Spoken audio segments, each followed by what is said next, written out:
10 মে চেন্নাইয়ের জওহরলাল নেহরু স্টেডিয়ামে তামিলনাড়ু মুখ্যমন্ত্রী হিসেবে শপথ নেন বিজয়। রাজনৈতিক ওই অনুষ্ঠানে আলাদা করে সবার নজর কেড়েছেন দক্ষিণী সিনেমার জনপ্রিয় অভিনেত্রী তৃষা কৃষ্ণান। আইস ব্লু সিল্ক কাঞ্জিবরম শাড়িতে ছিলেন অনবদ্য। খোপায় জুঁই ফুলের মালা, গলায় হিরে ও চুনি খচিত নেকলেস, কানে মারণসই দুল আর কপালে ছোট্ট টিপ, সব মিলিয়ে তার সাজ ছিল আভিজাত্যে ভরপুর। মা উমা কৃষ্ণানকে সঙ্গে নিয়ে শপথ অনুষ্ঠানে যোগ দেন তৃষা। এদিন বাড়ি থেকে বের হওয়ার সময়ও ভক্তদের ভিড়ে পড়তে হয় অভিনেত্রীকে।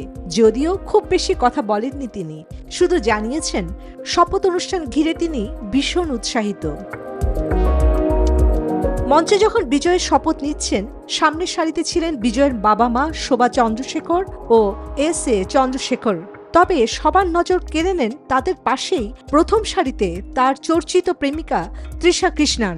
বিজয়ের জীবনের এই ঐতিহাসিক মুহূর্তে তার পাশে দেখা মেলেনি স্ত্রী সঙ্গীতা কিংবা 2 সন্তান জেসন সঞ্জয় ও দিব্য শশার, যা বিজয়ের 27 বছরের বিবাহ বিচ্ছেদের গুঞ্জনকে উস্কে দিয়েছে।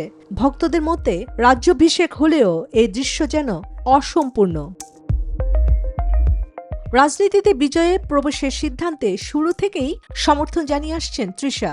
গত 4 মে ফল ঘোষণার দিন তিরুপতি মন্দিরে পুজো দিতেও যান তিনি। কাকতালীয়ভাবে সেদিনই ছিল তৃষার জন্মদিন। অনুরাগীদের একাংশের দাবি, বিজয়ের এই জয় যেন তৃষার জন্মদিনের বিশেষ উপহার। নির্বাচনে জয়ের পর বিজয়ের বাড়িতেও যান তৃষা। তামিল সিনেমার অন্যতম জনপ্রিয় জুটি বিজয় ও তৃষা।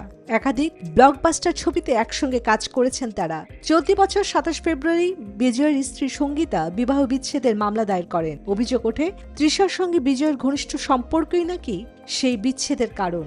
যদিও এই বিষয়ে প্রকাশ্যে কোনো মন্তব্য করেননি বিজয় বা তৃষা। তবে জল্পনা আরও বাড়ে মার্চ মাসে, যখন একটি বিয়ে বাড়িতে একসঙ্গে দেখা যায় তাদের।